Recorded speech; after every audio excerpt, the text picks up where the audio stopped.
When you go back to your countries, please ask your leaders, why aren't you funding the African Union?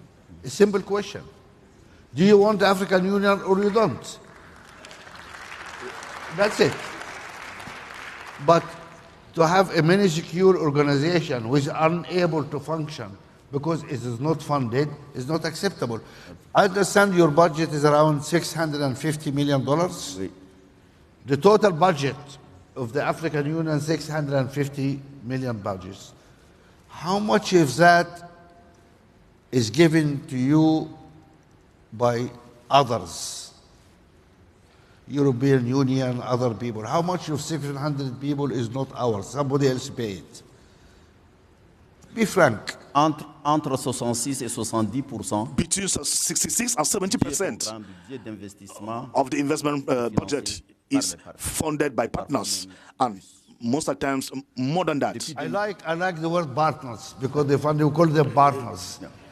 So 5 minutes later, they don't call them colonialists, imperialists.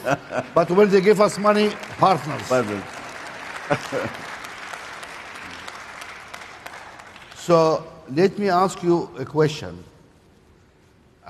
Please, I'm not grilling you, you are my friend. But it's really, if you have a European Union, you guys pretend you are Africans and you are brown, African solution for African problems, blah, blah, blah.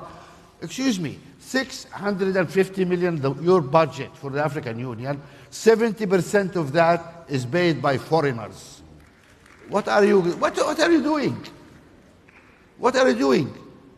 And those presidents go every February to Addis Ababa to hug and dance and sing. What is that? This is a farce. Either we are serious or we forget it. I mean, this is unacceptable. Très frustrant. I think It so. is frustrating, actually.